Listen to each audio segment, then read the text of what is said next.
ইমামে আবু দাউদ রহমাতুল্লাহি আলাইহি, যিনি আবু দাউদ শরীফের সংকলক, কেমন ডানপন্থী মানুষ ছিলেন। এই যুগের মুসলমানরা তো ধর্ম কর্ম করে গুইনা গুইনা, আর ওই যুগের মানুষ গুইনা গুইনা গুনাহ বর্জন করত। একটা নেক আমল তারা তাদের হায়াতে কাজা করত না। ইভেন এমন কোন আমল চোখের সামনে ঘটে গেছে এটাকে ছুটে যাইতে দিত না। যেমন আবু দাউদ শরীফ সিহাসিত্তা, যে শোনেন সিহাসিত্তা 6 হাদিসের কিতাব, এখানে বুখারী শরীফ খতম হয়েছে স্টেজে। বুখারী শরীফ খতমের পরে দোয়া হয়েছে, বুখারী খতমের পরে কোরআন শরীফ খতম হয়েছে, বুখারী খতম হয়েছে স্টেজে। শুধু আজকে ওয়াজ হইতেছে এরকম না, বুখারী খতম হয়েছে, কোরআন শরীফ খতম হয়েছে এখানে।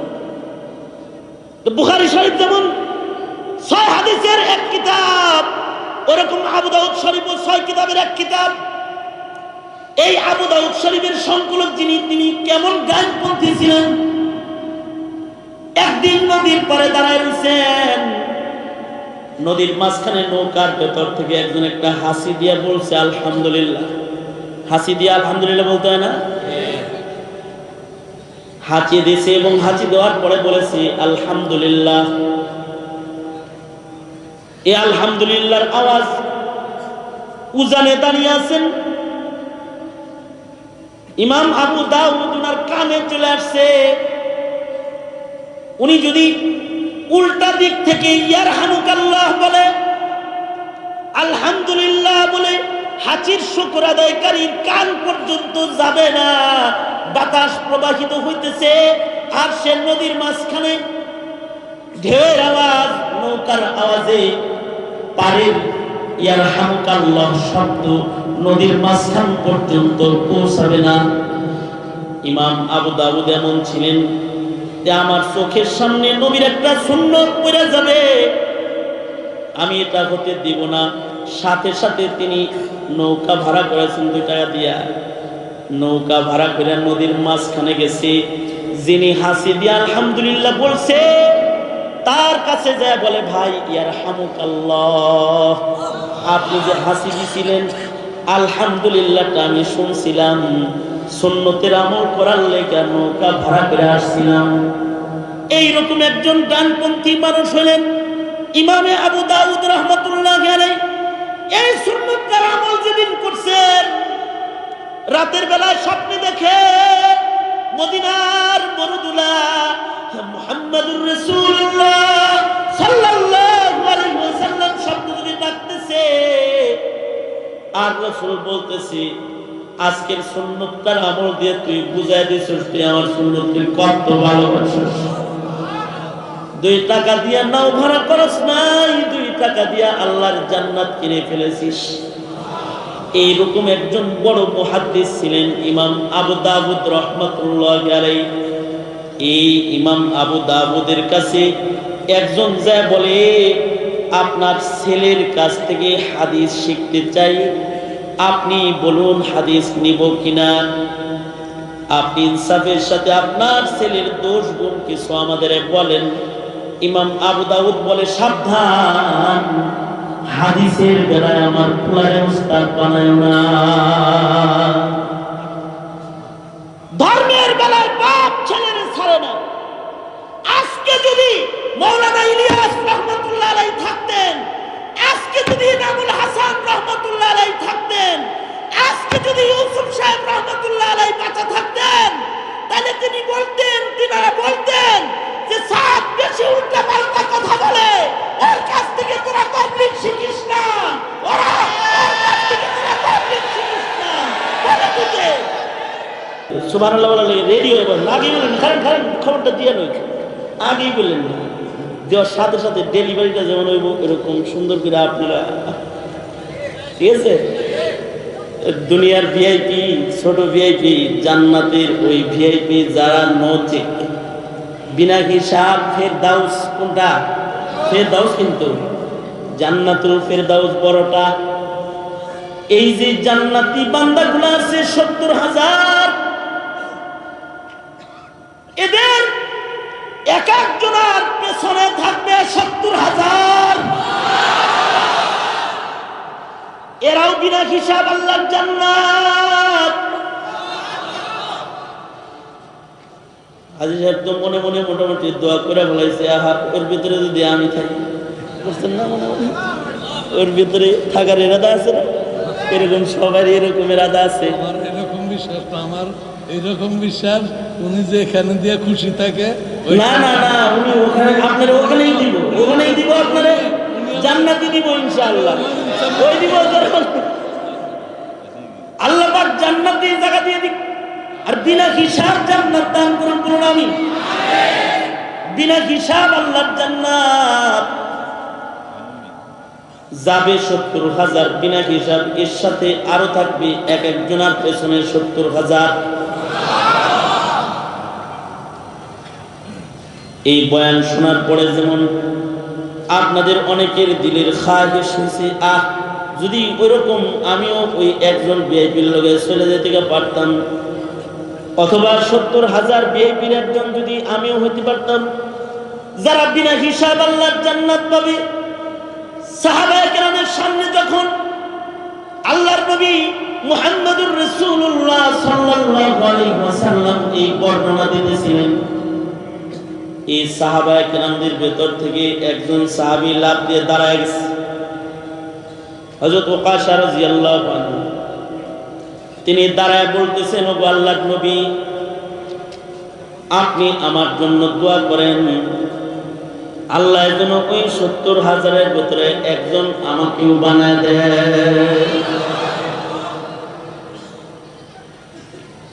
আল্লাহর রাসূলের কাছে যখন এই দোয়াটা করছেন, চাইছেন, তো আল্লাহর নবী সাথে সাথে দোয়া করে দিয়েছেন। এবং আল্লাহর নবী বলছেন, হ্যাঁ তোমাকে আল্লাহ পাক কবুল করে নিয়েছেন, তুমি 70,000-এর একজন। 70,000-এর একজন হওয়ার জন্য দোয়া করছেন। আর 70,000-এর একজন আল্লাহ পাক নবীর দুয়ার বরকতে কবুল করে নিছেন। কেন কবুল করবেন না? আপনার আমার নবীর জবান তো এমন জবান, যে জবান দিয়ে কোনো কিছু যদি হা কয় তাহলে এটা শরীয়ত হয়ে যায়, আর যদি না কয় তাহলে এটা হারাম হয়ে যায়। হা কয় তো হালাল হয়ে যায়, না বলে তো হারাম হয়ে যায়। নবীজি মুখের দ্বারা কোনো কিছু বললে আল্লাহ পাক ওইটার সাথে সাথে কবুল করে নেয়। কারণ হলো নবীর মুখ দিয়ে ওই কথা আসেই না যেটা আল্লাহর ইচ্ছা না। নবী কখনো নিজের থেকে কোনো কিছু বলেন না, আমাদের নবী তাই বলেন যা আল্লাহ বলেন। নবী নিজের জবান থেকে কোনো কিছু উচ্চারণ করেন না, নিজের থেকে নিজের মুখ দিয়ে কিছু রাসূল বলেন না। রাসূলে আরবি সেটাই বলেন যেটা আল্লাহ পাক বলতে বলেন। এ কারণে নবীর কথাগুলো সব ওহী। কোরআন যেমন ওহী মাতলুব, নবীর কথাগুলো ওহী গায়রে মাতলুব। কারণ নবীর মুখের কথাগুলো প্রকৃতপক্ষে আসলে কার কথা জোরে বলেন, আর জোরে বলেন, আসলে কার কথা? আল্লাহর কথা।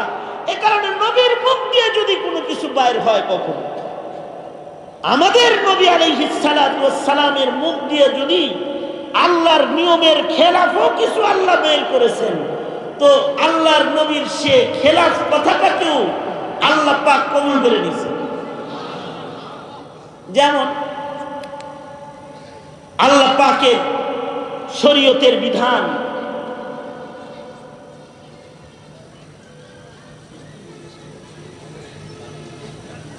বাচ্চারা যদি ছোট্টবেলায় যদি কোনো মহিলার দুধ পান করে, তাইলে এই বাচ্চা যার বুকের দুধ খাইলো তার ভেতরে মা সন্তানের নিসবত হয়। দুধ ছেলে, দুধ মা। যেমন আমাদের নবী হালিমাতুস সাদিয়ার দুধ পান করেছেন। দুধ পানকারিনী মা ও মা, কয় ফোঁটা দুধ খাইতে হবে? ফকিহরা বলে 1-2 ফোঁটা খাইলেও হয়ে যাবে। মায়ের বুকের 1 ফুটা 2 ফুটা দুধের পাওয়ার এত যে কোনো বাচ্চার পেটে ঢুকলে এই বাচ্চাটা সন্তানের হুকুম হয়, তার সাথে পর্দা ক্যান্সেল হয়ে যায়। শুধুই মাত্র এই মায়ের সাথে সন্তানের সাথে পর্দা ক্যান্সেল হয় তা না, এই মায়ের পেট থেকে আরো যত সন্তান জন্ম হবে তাদের সাথেও এই সন্তানটার ভাই বোনের সম্পর্ক হয়ে যায় বিয়ে শাদী হারাম। দুধ ভাইয়ের লগে দুধ বোনের লগে বিয়ে জায়েজ না হারাম? আরো জোরে আওয়াজ করে বলেন জায়েজ না হারাম? কোন মহিলার স্তনের 1 ফোঁটা 2 ফোঁটা দুধ পান করেছে তো মা সন্তানের নিসবত হয়েছে, এই মহিলার পেট থেকে এবার যত সন্তান জন্মগ্রহণ করবে ওগুলো ভাই বোন হয়ে যাবে, দুধ ভাই হয়ে যাবে, দুধ বোন হয়ে যাবে, পর্দা ক্যান্সেল হয়ে যাবে। শুধুই মাত্র এতটুকু ব্যবধান, গর্ভে ধারিণী মায়ের মিরাজ তার সন্তানের ভেতরে বন্টন হয়, কিন্তু দুধ সন্তানের ভাই তোরা বেশি নড়াচড়া করস করে, আমি এই এলাকায় বসবাস করি, এই জন্য আমার কিন্তু খুব আদবের সাথে কথা বলা লাগে। কারণ হচ্ছে আমার কোনো কথায় যদি আবার হাজির সাহেব মাইন্ড করে রাগ করে তাহলে আমার সমস্যা, বসবাস করি তো এই এলাকায়, অথবা যদি জাহাঙ্গীর ভাই রাগ করে সমস্যা। এই জন্য আমি নিজ এলাকায় পার্টি মাহফিল রাখি না। আমার হলো বদ মেজাজ, মেজাজ খুব বেশি ভালো না, উল্টা পাল্টা দেখলে ওয়াজ বাদ দিয়ে আগে ওর কলার ধরতে মনে হয়েছে, এই মেজাজের লোক। আর আমি সব পরিবেশে কথা কইতেও পারি, এটা আমার অসুস্থতা, দুর্বলতা। আমার ডিস্টার্ব দিলে আমি বয়ান করতে পারি না। এ কারণে সাভারে আমার মাহফিল খুব বেশি না, কম। কিন্তু এমন এলাকা আছে এক ইউনিয়নে 15 মাহফিলে যায়, একটা ইউনিয়নে 15টা মাহফিল আমি করি, কারণ ওই এলাকার শ্রোতারা আমার মেজাজ বোঝে। বেয়াদবি হয়ে থাকলে মাফ করে দিয়ে, বাসিন্দা তো নিজ এলাকার মানুষ, আমার ওয়াজ শোনারই তো দরকার নেই। আপনার ঘরে গরু পালানের ঘাস খায় না, আছে না আমাদের দেশে কথা। এমন একটা মাসআলা বলতেছি যে মাসআলাটা ডক্টরেট ডিগ্রি অর্জন করলে স্কুল কলেজের বারান্দা দিয়ে ঘুরে তুই পাবি না বেটা। ভালো করে শোন মাসআলা, এমন একটা মাসআলা যেটা কোরআনের শিক্ষা ছাড়া তুমি শিখতেই পারবে না। তার মানে হলো দুধ বোনের সাথেও বিয়ে হারাম। ছোট্টবেলায় যদি কোনো মায়ের দুধ খাও, সে তোমার দুধ মা, তার পেটের কোনো সন্তান তুমি বিবাহ বন্ধনে আবদ্ধ করতে পারবে না। 1 ফোঁটা দুধের কারণে সে তোমার বোন হয়ে গেছে। 1 ফোঁটা দুধ ওই মায়ের খাইছো যে মায়ের পেট থেকে ছেলেটা জন্মাইছে, এ তোমার ভাই হয়ে গেছে। এটা শরীয়তের বিধান, রেজাই বিধান। দুধ সন্তানের সাথেও পর্দা নাই, দুধ বোনের সাথেও পর্দা নাই। শরীয়তে ইসলামিক দুধ বোনের সাথে দেখা দেওয়া হালাল, দুধ ভাইয়ের সাথে দেখা দেওয়া হালাল, মুসাফাও করা যায়। আল্লাহর রাসূল নিজে দুধ বোনের সাথে মুসাফা করছেন। একবার আল্লাহর নবী যুদ্ধের থেকে ফেরত আসতেছেন, এক জায়গায় আল্লাহর নবী বসে রয়েছেন। একটা যুবতী মহিলা এসে আল্লাহর নবীর সামনে দাঁড়ায় বলে, মুহাম্মদ হাত বাড়াও মুসাফা করি, হাত বাড়াও মুসাফা করি। আল্লাহর নবী চিনেন না, অপরিচিত কার লগে নবী মুসাফা করবেন। মুসাফা কোন মহিলার সাথে একটা পুরুষ করতে পারে যেই মহিলাটাকে এই পুরুষের বিয়ে করা হারাম, তার লগে মুসাফা করা জায়েজ। যে মহিলাটাকে বিবাহ করা হারাম, যার সাথে পর্দা নাই তার লগে মুসাফা চলে। কোন মহিলা আইছে কার লগে মুসাফা করবেন নবী? নবীজি তাকায় রয়েছেন, নবীজি হাত বাড়াইতেছেন না।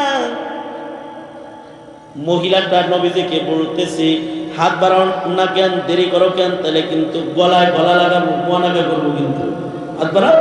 ধমকি দিচ্ছে নবীজিকে। নবীজি বিব্রত হয়েছেন। সাহাবীরাও ভাবতেছে কোন আবার পাগলির পেছে পড়লো নবী। আমাদের দেশে মাঝে মাঝে হিজড়াকেও পেছে পড়লো নবী, আবার কার পেছে পড়লো এরকম যে নবীরে মুয়ালাকা করতে চায়। নবীজিও বিব্রত, সাহাবীরাও বিব্রত। কিন্তু পেছন থেকে হালিমাতুস সাদিয়া ডাকতেছে আর বলতেছে, মুহাম্মদ বাবা দে, হাত বাড়ায় দে, ওটা তোর দুধ বোন। আল্লাহু আকবার, ওটা তোর দুধ বোন, দে হাত বাড়ায় দি, মুসাফা কর। তো নবী দুধ বোনের লগে মুসাফা করেছেন। এই যে দুধ মা অথবা দুধ ভাই, দুধ বোন, এই সম্পর্কটা কখন করবে? যখন কোনো মহিলার স্তনের দুধ সন্তান 2 বছরের ভেতরে পান করবে। হাউলাইনি কামিলাইন, 2 বছর যেটা মুদ্দাতের রিজাত, মুদ্দাতের রিজাতের ভেতরে দুধ পান করার একটা বয়স আছে। তো 8 বছরের কোনো বাচ্চারা দুধ খাওয়ালে কিন্তু ছেলে হইব না। আবার যেটা বাদাম খায় অথবা ডাবলি বুট চাবায় খায়, এরকম বাচ্চারা ধরে দুধ খাওয়ালে দুধ ছেলে হইব না। 2 বছরের ভেতরে হইতে হইব। দুধ পান করার বয়সের কোনো বাচ্চাকে যদি দুগ্ধ পান করায় কোনো মায়, তাহলে সন্তান হয়ে যাবে দুধ সন্তান। এইটা হলো শরীয়তের বিধান। কিন্তু আল্লাহর নবী একদিন বসে রয়েছেন, এক সাহাবী নবীজির কাছে কাঁদতে কাঁদতে হাজির হয়েছে। কেঁদে কেঁদে এসে বলে, ওগো আল্লাহর নবী, ওগো সরওয়ারে দু আলম, নবীজি গো, আমার একটা সন্তান যেটারে ছোট্টবেলায় আমি পালবার ছিলাম, ওই সন্তানটা এখন 15 বছর বয়স হয়ে গেছে। এদিক দিয়ে পর্দার আয়াত নাযিল হয়ে গেছে। ছেলেটা পালতে ছিলাম, এইটার উপরে পর্দা ফরজ হয়ে গেছে গা। ছেলেবেলায় পালতে আনছি, 13-14 বছর ধরে যারা ঘরে সন্তানের মতন পালি, ও আমাকে আব্বা কয়, আমার বিবিটাকে সন্তান পায় মা কয়। কিন্তু পর্দার আয়াত নাজিল হয়ে গেছে। সাহাবী তো সতর্ক। এটা তো সাহাবিয়ানা ঈমান, এই যুগের ঈমান না। এই যুগে তো উকিল মায়েরও যায় কয় মা। উকিল মা মা না, ও মায়ের লোকে দেখা করা যায় নাই। উকিল বাপ আসল বাপ না, উকিল বাবার লোকে কারণ দেখা করা যায় আছে। আর কথা বল না কেন, কথা বল না কেন? পাশের গ্রাম থেকে একজন উকিল বাপ দিচ্ছে, তাই বাপ হয়ে গেছে, দেখা করতে পারবো? দেখা করতে পারবে না। দেখা করা হারাম। পালক সন্তানের লগেও দেখা করা হারাম যদি সন্তান বালেক হয়ে যায়। সাহাবী বলে, ওগো আল্লাহর নবী, এখন যে এই বাচ্চাটাকে আমি আমার ঘর থেকে বের করে দিব, আমার দিল মানে না। আমার বিবিও নিজের সন্তানের মতো এই ছেলেটাকে লালন পালন করেছে। আমার বিবিও এখন আর এই ছেলেটাকে ঘর থেকে বের করে দিতে পারবে না, আর এই ছেলেটাও যে আমাদের ছাড়া থাকতে পারবে না। কিন্তু শরীয়তের পর্দার বিধান নাজিল হয়ে গেছে, কি করা যায়? আল্লাহর নবী বলেন, ব্যবস্থা করতেছি, তুমি একটা কাম করো। একটু আগে মাসআলা বলেছি, 2 বছরের ভিতরে দুধ খাইলে সন্তান হয়, কিন্তু নবী একজনের জন্য আলাদা করতেছেন।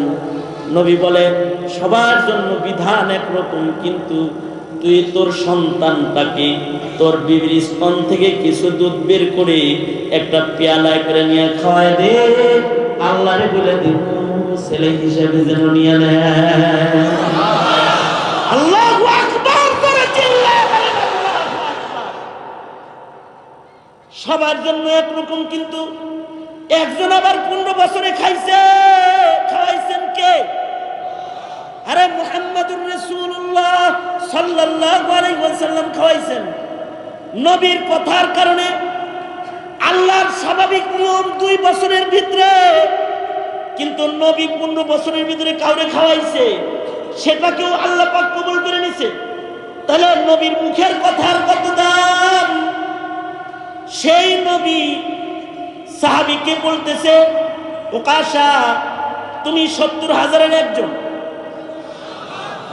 তাহলে সাহাবীরা সবাই রিকনফার্ম, ওভার রিকনফার্ম যে এই বিনা হিসাব জান্নাতি হয়ে গেছে। এ ওকাশা এবার বিনা হিসাব আল্লাহর জান্নাতে চলে যাবে। তো নবীজি যখন এরকম করে বলছেন, লাভ দিয়া আরেকজন দাঁড়ায় বলে, ওগো আল্লাহর নবী, তাহলে আমার লেগে একটু দোয়াটা করেন, আমার জন্য দোয়া করেন। আল্লাহর রাসূল বলে, এরকম ভিআইপি দোয়া বারে বারে হয় না। সাবাকা বিকা ওকাশা, তোমাদের আগে দোয়াটা হয়েছে, এবার তোমরা ওর পিছে পিছে যাও, কারণ এক একজন ভিআইপির পেছনে 70,000 ভিআইপি বিনা হিসাব আল্লাহর জান্নাতে প্রবেশ করবে। আর বাকিগুলোর হিসাব হবে মিজানের পালার কাছে নিয়ে, তাদের আমলনামার নেক আর বদি ডান পালায় বাম পালায় ঢালা হবে। কিন্তু কালেমাওয়ালা যারা, মিজানের পালার কাছে কালেমাওয়ালা যারা দাঁড়াবে, এই কালেমাওয়ালা গুলো যাদের হিসাব হবে, তাদের হিসাব আবার 2 রকম। এক গ্রুপের হিসাব সোজা হবে, আর এক গ্রুপের হিসাব করা হবে। কাদের হিসাব সোজা হবে দেখলেই চেনা যাবে, কাদের হিসাব করা হবে কঠিন হবে দেখলে চেনা যাবে। দুনিয়ার মাটিতে রিমান্ড কার করা হবে চেনা যায় না? হ্যাঁ, বুকের ভিতরে ব্যাস আছে, মনে করেন সরকারি দলের জন্য রিমান্ডটা একটু হালকা হতে পারে, অথবা ফাঁসি হওয়ার পরও বিশেষ সময় মাফ হতে পারে, হয় না? হয় না? দুনিয়ায় যেমন নিজস্ব লোকদেরকে ছাড় দেওয়া হয় হিসাবে, হিসাব যেমন সহজ করা হয়, আল্লাহ পাকও নিজের কাছের মুমিন বান্দা যারা, তাদেরকে হিসাব আসান করবে, সহজ করবে। কিছু মানুষের হিসাব সহজ হবে, কিছু মানুষের হিসাব করা হবে। যাদের হিসাব সহজ হবে তারাও নিরাপদে আল্লাহর জান্নাতে প্রবেশ করবে। আল্লাহু আকবার করে বলেন। এজন্য দোয়া করতে হয়, আল্লাহুম্মা হাসিবনি হিসাবান ইয়াসীরা, আল্লাহ হিসাব আমার সহজ করে দিয়েন, আমার হিসাব কিন্তু আপনি কঠিন করেন না আল্লাহ। যার হিসাব কঠিন হবে তাকে জাহান্নামের আগুনে পড়তেই হবে। হাদিসে আল্লাহর রাসূল বলেন, মান নুকিশা ইয়াউমাল কিয়ামাতি উযিবা, মান হুসিবা ইয়াউমাল কিয়ামাতি উযিবা। যার হিসাব নিকাশটা একটু বেশি কড়াকড়ি হবে, ওর জাহান্নামে যাওয়া ছাড়া উপায় নাই। এজন্য সব সময় রাসূল দোয়া করতে বলছেন, আল্লাহুম্মা হাসিবনি হিসাবান ইয়াসীরা, আল্লাহ আপনি আমার হিসাবটাকে সোজা করে দিয়েন। সোজা হিসাব মানে হলো লাইনে লাইনে লাইনে লাইনে ধরা হবে না, বলা হবে না 7 তারিখ 10টা বাজার 10 মিনিট আগে কইছিলি, আই 9 তারিখে কোন জায়গায় ছিলি রে, 1 জানুয়ারি 31 মিনিটে কইছিলি, কোন গাছের নিচে ছিলি, এরকম বলা হবে? বলা হবে না, বলা হবে না এই অমুক তারিখে অমুক সময় কইছিলি, এভাবে বলা হবে না। বরঞ্চ হিসাবের খাতাটা খালি উল্টানো হবে, আর খালি টিক চিহ্ন মারা হবে। আল্লাহু আকবার করে বলেন। সহজ হবে, সহজ হওয়ার মানে হলো এইটা, খাতা খুলবে কিন্তু আস্তে আস্তে টিক চিহ্ন মেরে মেরে বলবে যা সোজা যা যা যা যা যা যা যা। এরকম কিছু মানুষের হিসাব সোজা হবে, আবার কিছু মানুষের হিসাব খুব কড়া হবে, যাদের লাইনে লাইনে এমনি এমনি করে কলম মারা হবে, এমনি এমনি করে কলম মারা হবে, তাদের হিসাব কঠিন হয়ে যাবে। বুখারী শরীফের হাদিস, আল্লাহর নবী বলেন, মান হুসিবা ইয়াউমাল কিয়ামাতি উযিবা, যার এরকম হিসাব আল্লাহ নিবে, লাইনে লাইনে লাইনে লাইনে হিসাব নিবে, তাকে জাহান্নামের আগুনের ভিতরে পড়তেই হবে। কিন্তু আল্লাহ যারে সোজা করে দিবে, সে সহজে আল্লাহর জান্নাতে চলে যাবে। সহজ কাদের হবে, কঠিন কাদের হবে, হাসরের ময়দানে দেখেও বোঝা যাবে। এদের সহজ হবে, এদের কঠিন হবে। যাদের হিসাব সহজ হবে, তারা আমল নামা নিয়ে যখন আল্লাহর আদালতে দাঁড়াবে, আপনার আমার প্রত্যেকের আমল নামা আপনার আমার গলায় ঝুলন্ত আছে। কে কোথায় কি করেছি, কোন জায়গায় দাঁড়াইছি, কোন জায়গায় বসেছি, আমাদের জিন্দগির কোনো কাজ ছুটে যায় নাই। ডান কাঁধে বাম কাঁধে ফিরিস্তায় বসে বসে লিখছে। সব যে আমল নামায় আছে, ওই আমল নামা গলায় দিয়া আল্লাহ পাক হাসরের ময়দানে দাঁড় করাবে। وكل إنسان ألزمناه طائره في عنقه ونخرج له يوم القيامة كتابا يلقاه منشورا। গলার আমল নামাটা টান দিয়ে ফেরেশতারা নিয়ে কারোর ডান হাতে দিবে। ফাআম্মা মান উতিয়া কিতাবাহু বিয়ামিনি, যাদেরকে গলার আমল নামাটা হাসরের ময়দানে ডান হাতে ধরায় দিবে ফেরেশতারা, ফাসাউফা ইউহাসাবু হিসাবান ইয়াসীরা। ময়দানে মাহশরে ডান হাতে আমল নামাওয়ালা বান্দাগুলার হিসাব সোজা হবে, কোন রকম পাতা উল্টাবে আর জান্নাতের দিকে আগায় দিবে। কিন্তু যাদের আমল নামা বাম হাতে দিয়ে দিবে, পিছন দিক দিয়ে আমল নামা দিবে, বাম হাতে আমল নামা দিবে, তাদের হিসাব কঠিন হয়ে যাবে। যারা বাম হাতে আমল নামা পাবে, নিশ্চিত তারা জাহান্নামের আগুনে নিক্ষিপ্ত হবে। এ কারণে আল্লাহর রাসূল এই দোয়া শিখাইছেন যে তোমরা দোয়া করো, আল্লাহ ময়দানে মাহশরে বিচারের দিনে আল্লাহ বাম হাতে তুমি আমাদের আমল নামা দিও না, ডান হাতে আমল নামাটা দিও। তবে ডান হাতে আমল নামা নেওয়ার প্রসেস কি, আল্লাহ পাক ওইটাও আল্লাহর কালামের ভিতরে আল্লাহ বলে দিয়েছেন, দুনিয়াতে তোমরা ডানপন্থী থাইকো, ময়দানে মাহশরে ডানহাতি হয়ে দাঁড়ায় যাবে। দুনিয়ার মাটিতে যারা ডানপন্থী থাকবে, ডান লোকের সাথে চলবে, ডান আমল করবে। দুনিয়াতে দুই ধরনের মুমিন, কিছু মুমিন ইমানদার কিন্তু নামাজ পড়ে, রোজা রাখে, হজ আছে, যাকাত আছে, সব আছে, সব ঠিক আছে, কিন্তু ডানপন্থীর সাথে চলে। আর কিছু আছে ডানপন্থী, ডান সব তাদের ডান, পোশাক তাদের ডান, চলাফেরা তাদের ডানপন্থী, পোশাক ডানপন্থী, উঠা বসা ডানপন্থী, হাঁটা চলা ডানপন্থী, চলাফেরা ডানপন্থী। আসহাবুল মাইমানাতি মা আসহাবুল মাইমানা, দুনিয়ার মাটিতে যারা ডানপন্থী তারা ময়দানে মাহশরে ডানহাতি। আল্লাহু আকবার, যারা বলেন দুনিয়ার মাটির উপরে ডানপন্থী, হাসরের ময়দানে তারা ডানহাতি। দুনিয়ার ময়দানে তারা, দুনিয়ার হায়াতে তারা বামপন্থী, হাসরের ময়দানে তারা বামপন্থী। দুনিয়ার মাটিতে কি আলেমদের সাথে থাকবেন নাকি নাস্তিকদের লগে থাকবেন? কথা বলেন, আওয়াজ করে, জোরে আওয়াজ করে বলেন। পীর মাশায়েখদের সাথে থাকবেন নাকি বন্ডগোল লগে থাকবেন? দুনিয়ার মাটিতে নেককারদের সাথে থাকবেন নাকি বদকারদের সাথে থাকবেন? তাবলীগের সাথে থাকবেন নাকি পাবলিকের লগে থাকবেন? যেমন মনে করেন গাঞ্জা গ্রুপ, শর্ট জট, লাল শালু গ্রুপের সাথে থাকবেন নাকি সুন্নত ওয়ালাদের সাথে থাকবেন? জোরে আওয়াজ করে বলেন, আরো জোরে আওয়াজ করে জোরে বলেন, কাদের সাথে থাকবেন? উলামাদের সাথে থাকবেন নাকি ইঞ্জিনিয়ারদের লগে থাকবেন? মানে ধর্মের কাজে কাদের লগে থাকবেন?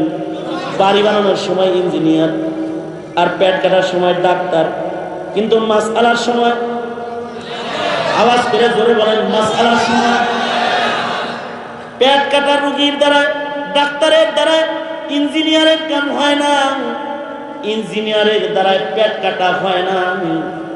তেমন পেট কাটা আর কনস্ট্রাকশনের ইঞ্জিনিয়ার দিয়া ধর্মের মাসআলা হয় না। পেট কাটারে যদি বিল্ডিং বানাইতে কয় তাহলে পেঁচ লাগাবে রডে, আর রড ওলারে যদি কাটতে বলা হয় তাহলে সিলাই করবার যায় মাইরা ফেলাবে, মাইরা ফেলাবে। কথা বলেন ঠিক না ঠিক করে বলেন। মাসায়েলের বেলায়, দ্বীনের বেলায় ডান লোকদের সাথে চলতে হবে। ডানপন্থী উলামা হযরতদের কাছ থেকে মাসাইল শিখতে হবে। তা যদি না শিখেন তাহলে বেজালে পড়ে যাবেন। যেমন দাওয়াত ও তাবলীগের ভেতরে একদল আছে উলামা বিদ্বেষী, আর আরেক দল আছে উলামা ইত্তিবাকারী। আলেম বিদ্বেষী, আলেম বিদ্বেষী কারা? তাদের দেখাতে হবে না আপনাদের আমার।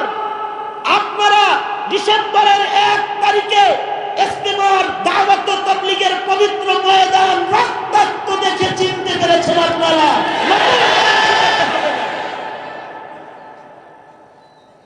তারা হলো বামপন্থী তাবলীগ, যাদের তাবলীগের সাথে দারুল উলুম নাই, দেওবন্দের উলামারা নাই, বাংলাদেশের উলামারা নাই, পাকিস্তানের উলামারা নাই, আরব বিশ্বের উলামারা নাই। কথা বলেন আওয়াজ করে, কথা বলেন আওয়াজ করে। নাই, বামপন্থী।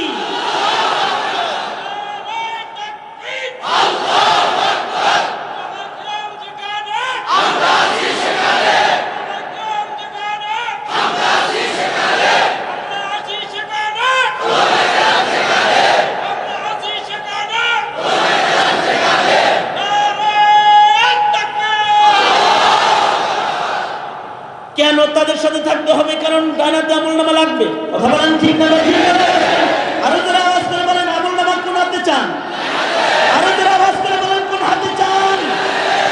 হাশরের ময়দানে হিসাব কি সহজ চান নাকি কঠিন চান?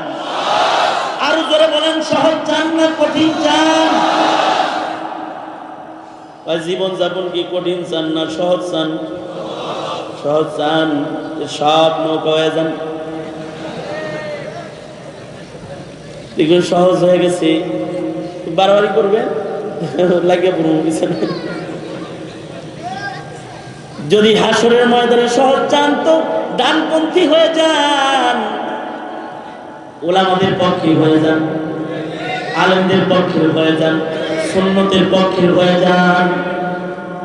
ডান হয়ে যাবেন, ডান হাতে আমলনামা পাবেন। আসহাবুল মাইমানাতি মা আসহাবুল মাইমানা ওয়া আসহাবুল মাশআমাতি মা আসহাবুল মাশআমা। আল্লাহ বলেন এই দুনিয়ার মাটির উপরে যারা ডানপন্থী থাকবে তারা ময়দানে মাশরে ডানপন্থী হবে, অর্থাৎ ডানাতে আমলনামা পাবে। আল্লাহু আকবার বলেন। বেশি কইতে গেলে আপনি তো বামপন্থী আলেন। একবার বয়ান করতেছি তো একজনে স্লিপ পাঠাইছে, হুজুর গীবত করবেন না, গীবত করলে তো গুনাহগার বলে বেরিয়ে যাবেন। কোথাও দিছে বয়ান করতেছি আর সাহেব আমাদের স্লিপ দিয়েছে, কয়েক গীবত করবেন না ওয়াজে।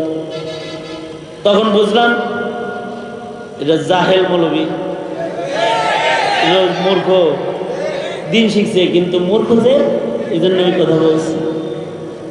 তার মানে গীবত এটা তো চিনতে হইব কোনটা গীবত আর কোনটা ইবাদত। গীবত আর ইবাদত চেনার যোগ্যতা অর্জন করতে হবে। এর জন্য দরকার ইলমে দ্বীন। তালাবুল ইলমি ফারিদাতুন আলা কুল্লি মুসলিম, সব মুসলমানের উপরে ইলম শিখা ফরজ। এজন্যই ফরজ।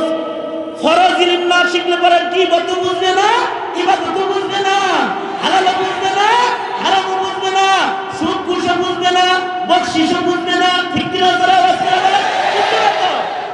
সব টাসমুস লাগায় ফেলাবে। হালাল বুঝবে না, হারাম বুঝবে না, দাওয়াত বুঝবে না,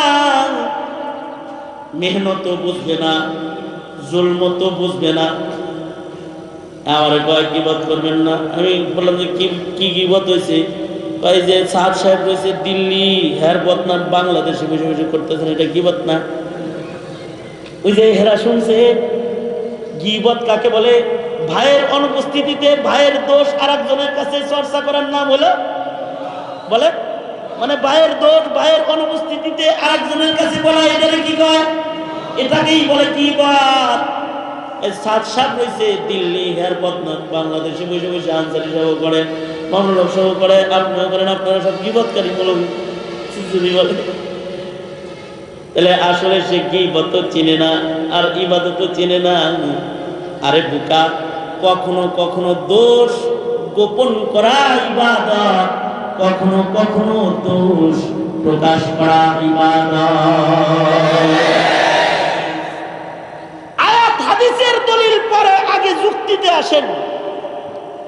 ছেলে বিয়ে করাবেন অথবা মেয়ে বিয়ে দিবেন, এবার পাত্রর বাড়ির আশেপাশে যায় যদি চাচাদেরকে জিজ্ঞাসা করেন, আপনার হাউজিং এ অমুক থাকে হাজি সাহেব, ছেলেটা কেমন, বাবা টাবা খায়নি, গাঞ্জা মাঞ্জা টানেনি, এই কথা জিজ্ঞাসা কি এটা কি অপরাধ?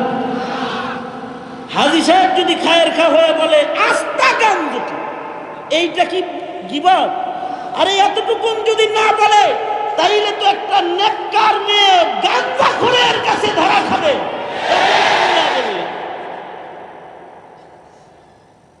এজন্য ছেলে বিয়ে করার সময় পাত্রপক্ষের লোক পাত্রীর বাড়ির এলাকায় যায়, বলে কি ব্যাপার, মেয়েটা কেমন?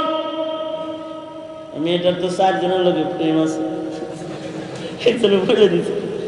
এ যদি বলে দিয়ে থাকে তাহলে কি গীবত করছে? কথা বলেন জোরে আওয়াজ করে, গীবত করছে, গীবত করছে। এটা গীবত না। গীবত হলো ভাইকে কষ্ট দেওয়ার নিয়তে তার ব্যক্তিগত দোষ আর একজনের কাছে ফাঁস করে দেওয়া, যা শুনলে সে কষ্ট পাবে, ওটা হলো গীবত। কিন্তু কখনো কখনো দোষ মানুষের কাছে বলে দেওয়া ইবাদত। এ কারণে আমরা দেওয়ানবাগির দোষগুলো বলি বসে বসে। কথা বলেন না কেন? এর আগে এইখানে দেওয়ানবাগের মাহফিলিতে চেয়েছিল, আমরা মানা করছি। আর একবার হুজুর এখানে আছে, ওলামারা আছে, আমরা সবাই যাই বলছি দেওয়ানবাগির কি কি ত্রুটি, এগুলো যে বলছি, এটা কি গীবত? এটা গীবত? এটা গীবত? রেজবি সাহেবের ব্যাপারে অলিপুরি সাহেব বই লিখছে। আমাদের অলিপুরি সাহেব রেজবির বিরুদ্ধে কি লিখছে? এই তাবলীগী তো বাঁচাইতে যায়।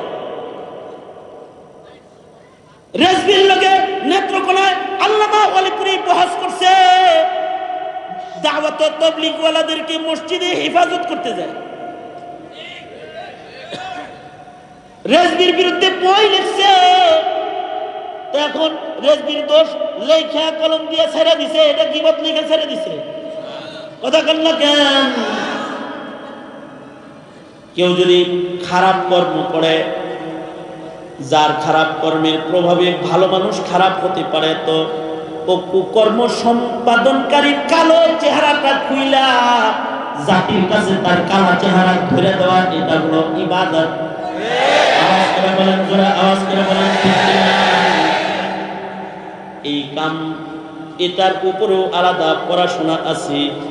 তাখাসসুস ফি উলুমিল হাদিসের পড়াশোনা, হাদিস বর্ণনাকারীদের জীবন নিয়ে গবেষণামূলক পড়াশোনা, আল জারহ ওয়া তা'দীলের আলোচনা, এর উপরে লেখাপড়া আছে। 603 কলম, অল্প বিদ্যা ভয়ঙ্কর ব্যাপার। 603 কলম মাত্র 3 কলম লেখাপড়া করছে। ইমামে বুখারী রাহমাতুল্লাহি আলাইহি তিনি কোথাও হাদিস আনতে গেলে যার কাছ থেকে হাদিস আনবেন ওই এলাকায় গিয়ে তার তথ্য গ্রহণ করতেন আগে, তারপরে হের ছাত্র হইতেন। নিশান কানে পীর হইছে হের কাছে যে মুরিদ হইছে খবিস কোনে কর জানবি না ও কোন কলেজের ছাত্র, ও কি গাঞ্জা পার্টির ছাত্র, নাকি ও কোন পড়ালেখা করা মৌলবী, নাকি আস্তা শয়তানের দালাল। দেখবি না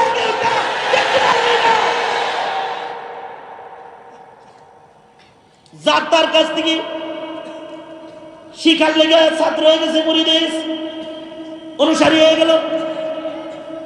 কিন্তু ইমাম বুখারী রাহমাতুল্লাহ আলাইহি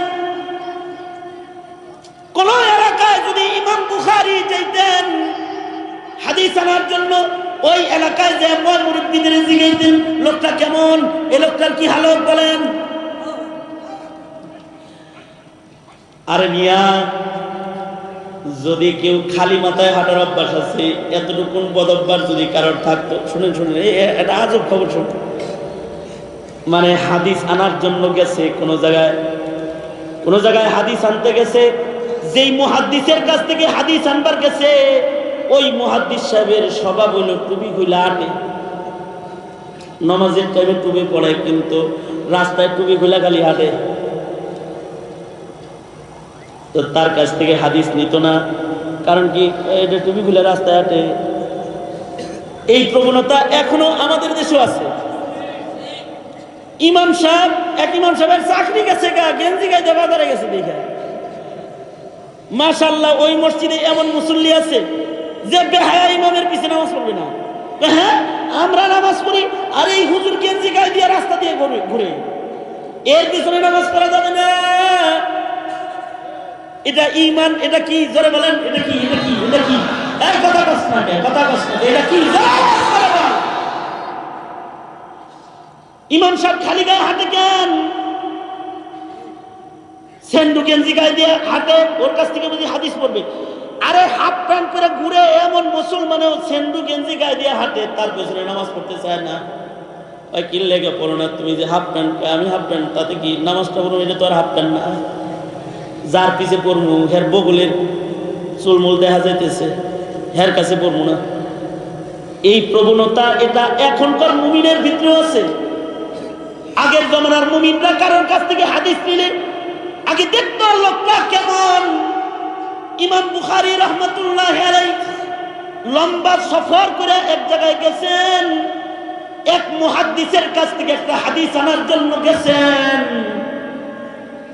যা দেখে ওই মুহাদ্দিস সাহেব বাড়ি নাই, কই গেছে? এলাকার লোকেরা বলে মুহাদ্দিস সাহেব তার গুড়া আনতে মাঠে গেছে। ইমাম বুখারী রাহমাতুল্লাহ আলাইহি উনি চিন্তা করলেন মানুষের সাথে তার আচরণ কেমন, শুধু এটা দেখবো না, পশুর সাথে তার আচরণ কেমন এটাও আমি দেখব। দেখি সে গুড়ার সাথে কি আচরণ করে, তাহলে তার ছাত্র অমু, তাছাড়া অমু না। কিছু গৃহস্থ আছে গরুর উপরে জুলুম করে। মনে করেন গুড়া গরুর গাড়ি চালাইতে গরুর খাল বা খুল উঠায় ফেলাইছে, তারপরে ওইটা দিয়েই চালায়। এবার বিক্রি করো না, এটা আর একটা গরু কিনো না, এটা জুলুম করো কেন? মুহাম্মদুর রাসূলুল্লাহ সাল্লাল্লাহু আলাইহি ওয়াসাল্লাম যদি বাঁচা থাকতেন তাহলে গরু নবীর কাছে যায় বলতো আমার উপরে জুলুম করে। এক উটের পরে তার মালিক বোঝা বেশি দিত, এই উট নবীর কাছে চলে গেছে যে আমার মালিক আমার উপরে জুলুম করে, আমি কাম যা পারি তার চেয়ে বেশি আমারে করায়।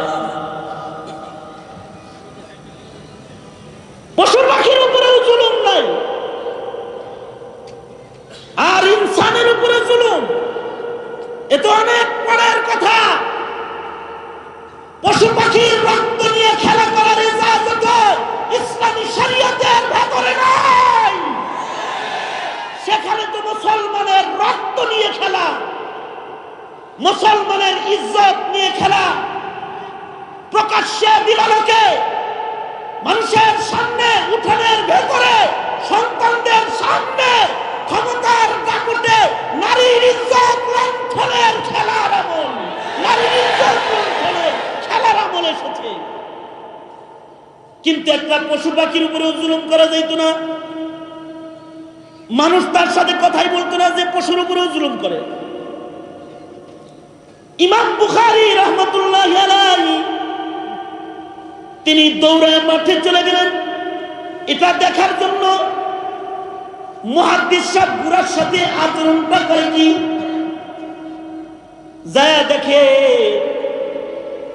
মুহাদ্দিস সাহেব নিজের আচরণ এমনি করে ধইরা ঘোড়ারে ধোঁকা দিয়ে ডাকতেছে, অথবা কোনো বর্ণনা আছে খালি ভাণ্ড ধইরা সুসু সুসু করতেছে। অনেকে বিড়াল ডাকেন না, সুসু সুসু এরকম ডাকতেছে। ঘোড়াটা দৌড়ায় কাছে আসছে, আঁচল ছেড়ে দিয়ে খালি ভাণ্ড নামায় মুহাদ্দিস সাহেব ঘোড়ার কান ধরেছে, গলায় রশি লাগায়া ধরে যখন হাঁটা শুরু করেছে দেখি ইমাম বুখারী রাহমাতুল্লাহি আলাইহি দাঁড়ায় রয়েছে।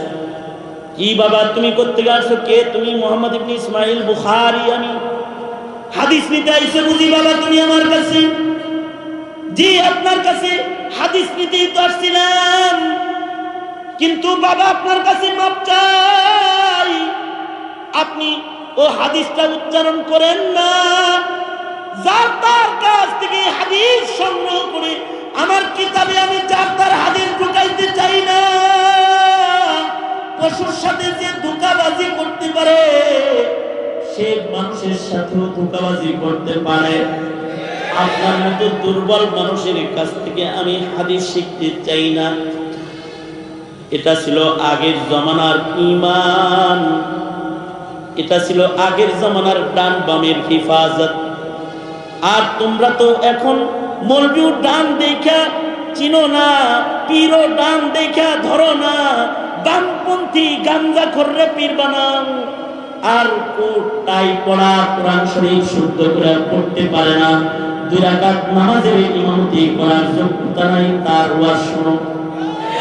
তার ওয়াজ শোনো যে সূরা ফাতিহার ভিতরে গলত করবে, ভুল করবে, 2 রাকাত নামাজ পড়ানোর মাসাইল সম্পর্কে তার জানা নাই, তার কাছে যা ধরা খাও, যার তার ছাত্র হয়ে যাও।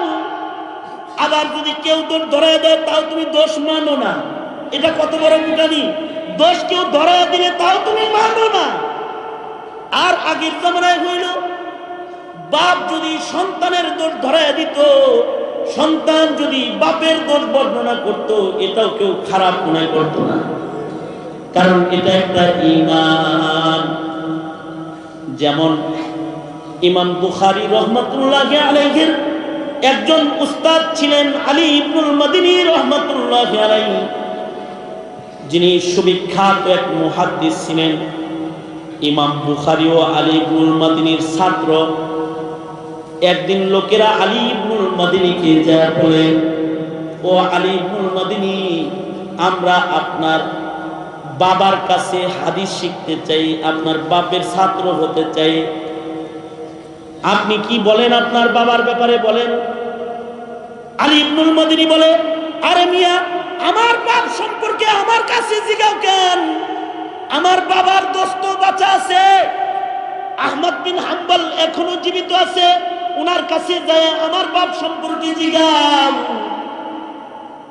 যারা গেছে তারা বলে চতুর, তারা বলে না, আহমদ বিন হাম্বল তো আর আপনার বাপের ঘর পাহারা দেয় না, আপনি বাপের ঘরে থাকেন, আপনি না বেশি জানেন, আপনি বলেন। কারণ ঘরের লোক যদি কাউরে ভালো কয় তো আসমানের মাওলাও তারে ভালো কয়। এই জন্যে যে বিবির কাছে ভালো হয় সে আল্লাহর কাছেও ভালো হয়। হাদিসে পাকে আছে, তোমাদের মধ্যে যারা তোমাদের বিবির কাছে ভালো সে আল্লাহর কাছে ভালো। কারণ বিবিরা তো স্বামীর সব জানে, জাহির বাতিন সব জানে। এই জন্যে বিবিরে ভক্ত বানানো ঠেলা আছে, বিবিরে ভক্ত বানানো খুব কঠিন। এক পীর সাহেব তো বউরে একদিন বলল, দেখো এলাকায় আমার এত মুরিদ, তুমি আমার কাছে মুরিদ হয়ে যাও। যেই না পীর আমারে মুরিদ করতেছে, হবে না, পীর সাহেব চিন্তা করলো, সারা দুনিয়া বিজয় করলাম, এইটারে মুরিদ বানাইতে পারি না, এর চাইতে জ্বালা কি আর আছে। চিন্তা করলো তো একদিন একটু কারামতি দেখাই। তুমি কারামতি দেখায় একদিন বিবি যখন উঠোন ঝাড়ু দিতেছে, পীরে আকাশ দিয়ে উড়ে যাইতেছে। এখন উড়ে যাইতেছে, জায়গা মতো তার ধুম করে নামা যায় না, উড়ে যায় একটু দূরে যায় নামছে, বউরে দেখাই দিছে। বিবি তো ঝাড়ু দেওয়া বাদ দিয়ে কয়, এইটা হইল পীর, আকাশ দিয়ে উড়ে যায়, এরে পাইলে মুড়ি দিতাম। এটা আইসে ঘুরে আইসা কয়, তুমি না কইছো হেরে পাইলে মুড়ি দিতা, আজকে মুড়ি দাও। কি কেন? কেন যে আকাশ দিয়ে যাকে উড়ে যেতে দেখছো, আমি তো সেই লুঙ্গি দেখে দেখো না, কালার তো সেম ছিল না? হ্যাঁ, কালার তো সেম, কত মুড়ি দাও। না, এই জন্যই তো দেখছি ডান পা বাঁকা ছিল। আমার পীর হইতে হলে সোজা হওয়া লাগবে। ঘরের মানুষের প্রশংসা করানো কঠিন, কারণ ঘরে মানুষের গোপন রহস্য প্রকাশ পেয়ে যায়। এজন্য ঘরের রিপোর্ট যদি ভালো হয়, আসমানের রিপোর্ট ভালো হয়, আসমানেরটাও ভালো হয়। তো আলী ইবনুল মদিনীর কাছে যে বলে, এ আলী ইবনুল মদিনী, আপনি হলো ঘরের মানুষ, বাপের সার্টিফিকেট আপনি ভালো দিতে পারবেন। আপনি বলেন আপনার বাবা কেমন, ঘরের লোকের কাছ থেকে সনদ নিতে চান। যে সকল পিতারা তাদের সন্তানদেরকে সুশিক্ষা দেয় না, তাদের সন্তানরা কখনো তাদের পিতার ব্যাপারে ভালো বলতে চাইবে না। অবশ্যই সন্তানদেরকে সুশিক্ষা দিতে হবে, তাহলে সন্তানরা পিতার ভালো গুণ বর্ণনা করবে। ধন্যবাদ জানাই জাহাঙ্গীর ভাইকে, ওনার ছেলেগুলোকে মাদ্রাসায় দিয়ে দিছে। বড়টা তো আমার কাছে পড়ে, আলেম হওয়ার জন্য দোয়া চাইছে। দোয়া করেন আল্লাহ পাক হাজী সাহেবের খানদানের ভেতরে আলেমে দ্বীন বানায় দিন। সুশিক্ষা না দিলে পরে হবে না। ছেলে দরজা খুলছে, লোকেরা আসছে, কলিং বেল চাপছে, কিরে তোর আব্বু কই? ছেলে কয় আব্বু বলছে, আব্বু বাসায় নাই। এইরকম শিক্ষা যদি কেউ দিতে থাকে, সন্তানের সামনে যদি অন্যায় কাজগুলো করতে থাকে, তাহলে এই সন্তান তার পিতার গুণগান কিভাবে গাইবে?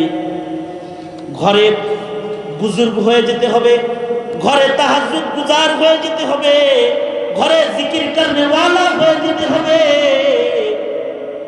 বাহিরেও বুজুর্গ, ঘরেও বুজুর্গ, ঘরের মানুষও গুণগান গায়, তো আল্লাহর কাছে এই মানুষটার অনেক দাম। যে ঘরে দামি, সে আল্লাহর কাছে দামি। আলী ইবনুল মদিনীকে বলতেছে, এরে ভাই, আপনি আপনার বাপ সম্পর্কে বলেন, আপনার বাবাটা কেমন ছিল আপনি বলেন। আলী ইবনুল মদিনী বলে, যেহেতু ইনসাফের সাথে বলতে হবে, তাহলে আমার আব্বার কাছ থেকে হাদিস তোমরা নিও না। উদ্দেশ্য হলো সন্তান হয়ে বাপের ধর্মের বেলায় ছাড়ে নাই,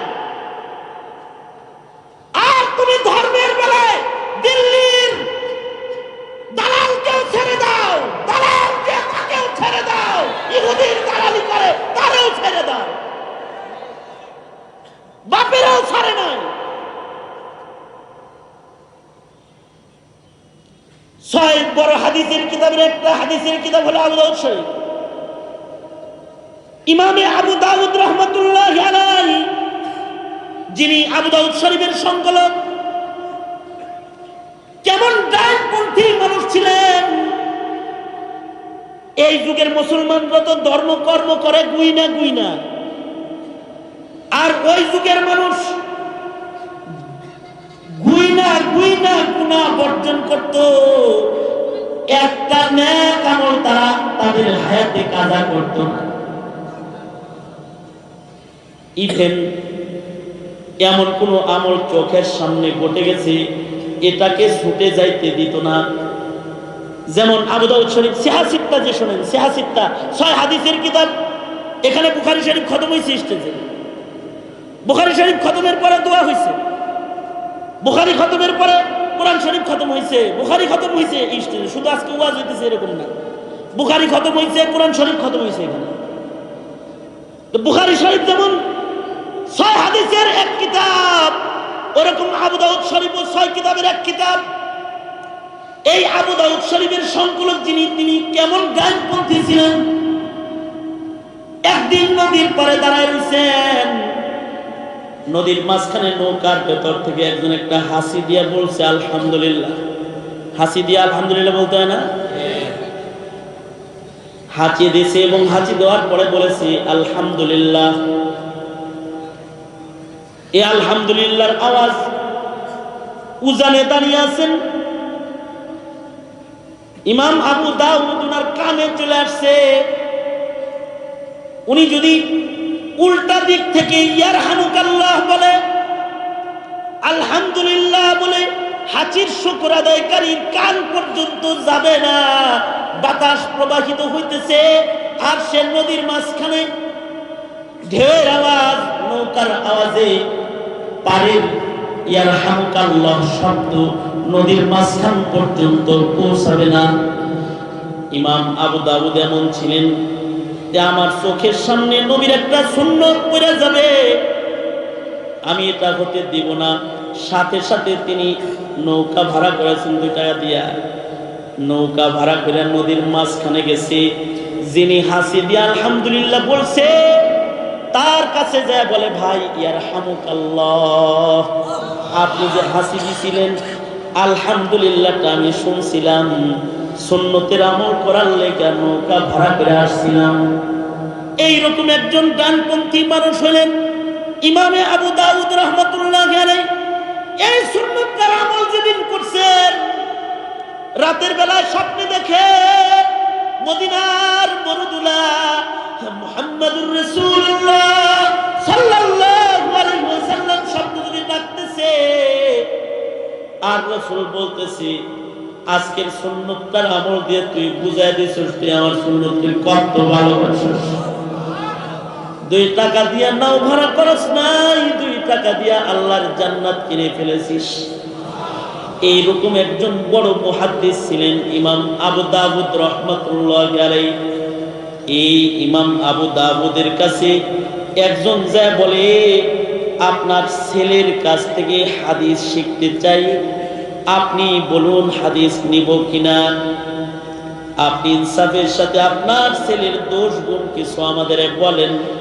ইমাম আবু দাউদ বলে, সাবধান, হাদিসের বেলায় আমার পুলারে উস্তাদ বানায় না। ধর্মের বেলায় বাপ ছেলের ছাড়ে না।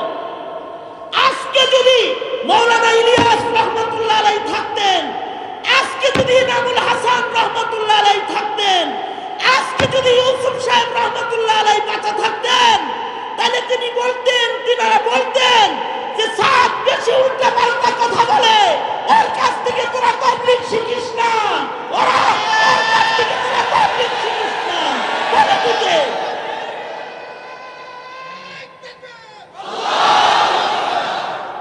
মুহতারাম হাজিরিন, আমাদের সেই যুগের মানুষগুলো ছিল এরকম আমানতদার, ডানপন্থী। এইরকম ডানপন্থী মেজাজের হবেন ইনশাআল্লাহ বলেন। আরো যারা আওয়াজ করে করে বলেন ইনশাআল্লাহ, করে করে বলেন। ডানপন্থী জুলুমকে প্রশ্রয় যারা দেয় তারা বামপন্থী। জুলুম, নির্যাতন, নিপীড়নের বিরুদ্ধে কথা কয় ডানপন্থী। নারী ইজ্জতের কথা কয় ডানপন্থী। ইসলামের কথা কয় ডানপন্থী। কোরআনের কথা কয় ডানপন্থী। সুন্নতের কথা কয় ডানপন্থী। আল্লাহ পাকের মেহেরবানিতে আজকের মাহফিলে একজন ডানপন্থী সর্দার আলিম দ্বীনের আগমন ঘটে গেছে, যিনি শাইখুল হাদিস ইবনে শাইখুল হাদিস আল্লামা আজিজুল হক। ওই ডানপন্থী মানুষ ছিলেন, যেই ডানপন্থী মানুষ ভারতে বাবরি মসজিদে আক্রমণ হয়েছে ওইটা বরদাস্ত করে নাই। ইতিহাস বিজয় করে দিক বিজয়ী এক লম্বা তিনি রচনা করেছিলেন, যা ইতিহাসের পাতায় স্বর্ণাক্ষরে লেখা হয়ে থাকবে। ঠিক না ঠিক করে আওয়াজ করে বলেন। ফতোয়া বিরোধী আন্দোলনে যিনি ইতিহাস রচনা করে গিয়েছিলেন ডানপন্থী সেই শাইখুল হাদিস আল্লামা আজিজুল হক, ডানপন্থী আলেম, ডানপন্থী শাইখুল হাদিসের সন্তান, ডানপন্থী আরেক শাইখুল হাদিস আল্লামা মামুনুল হক আজকে এসে পড়েছে ডানপন্থী কিছু বক্তব্য দিয়ে তোমাদেরকে ডানপন্থী করবে। তোমরা ডানপন্থী হয়ে বাঁচতে মরতে তৈয়ার আছো তো ইনশাআল্লাহ। শোনো শোনো, এই পৃথিবীতে জান অনেকেই দেয়, কেউ জীবন বামের লেগে দেয়, কেউ জীবন ডানের লেগে দেয়। জীবন দিতেও হয় ডান দিকে, বাম দিকে না। জীবনের মেহনত, জীবনের কুরবানি, জীবনের শ্রম, জীবনের ত্যাগ, এমনকি রাজপথে দাঁড়িয়ে গায়ের তাজা রক্ত বিরানোর কোন সুযোগ যদি আসে, তো ডানপন্থী কাফেলায় রক্ত দিবা, বামপন্থী হয়ে ময়দানে যাবে না, বামপন্থী যাবে না। এ আহ্বান ছাড়া ধন্যবাদ জানাই সরকারকে। নতুন মন্ত্রী পরিষদ যেটা গঠন করেছে, চিহ্নিত কিছু বামপন্থীকে ক্রস করেছে, ধন্যবাদ জানাই। এই হাসানুল্লাহ কিনো আর নাস্তিক মুরতাদ যারা, ওরা মুসলমানের পার্টির মন্ত্রী হওয়ার যোগ্য না। প্রধানমন্ত্রী ধন্যবাদ আপনাকে। মুহতারাম হাজিরিন, আশাবাদ ব্যক্ত করছি আল্লাহ পাক এটা পারেন, ইউখরিজুল হাইয়্যা মিনাল মাইয়িতি ওয়া ইউখরিজুল মাইয়িতা মিনাল হাইয়্য। আল্লাহ পাক তো মরদ থেকে জীবিত বের করেন আর জীবিত থেকে মৃত বের করেন। কথা বলেন আওয়াজ করে, ঠিক না ঠিক করে বলেন।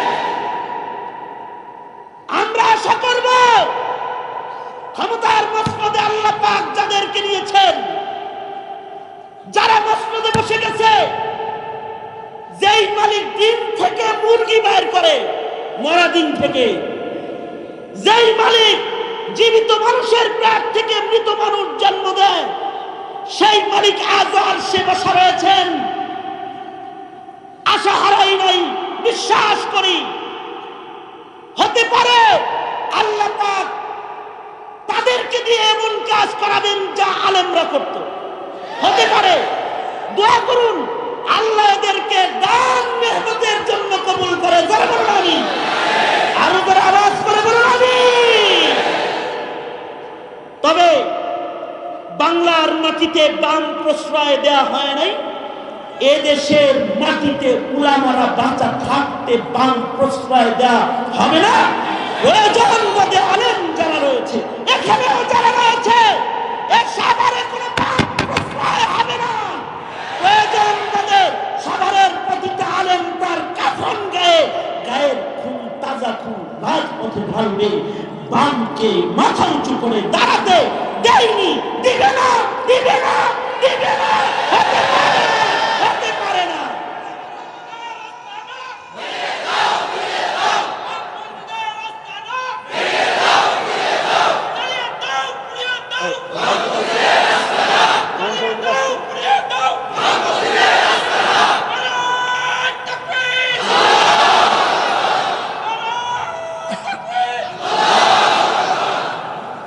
মোহতারাম হাজিরিন, রাজি আছেন তো ইনশাআল্লাহ? এরকম তাকবীর দেন কে? ভালো করে তাকবীর দিতেন পারেন না? জমা রাখছেন মামুন সাহেবের লেগা? হ্যাঁ, মাঝখানে তারা একদম তাকবীর দেন ভালো করে। মামুন সাহেব এসে পড়ছে তো?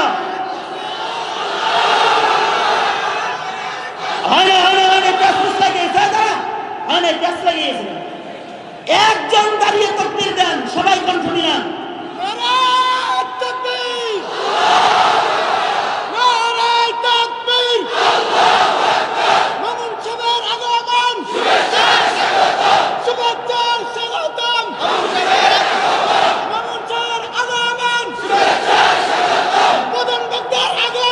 শুভেচ্ছা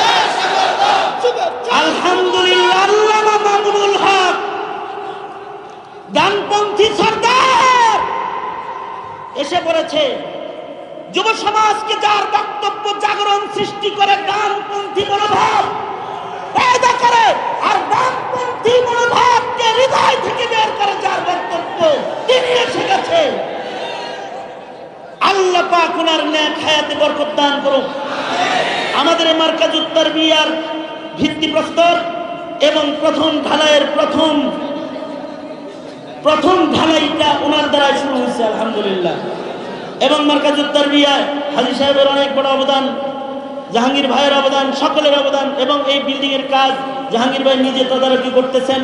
আপনাদের সকলের কাছে দোয়া প্রার্থী, আল্লাহ পাক মার্কাজুত তারবিয়াকে কবুল করেন এবং আমাদের সকলকে কবুল করেন, এই মাহফিলকেও কবুল করেন।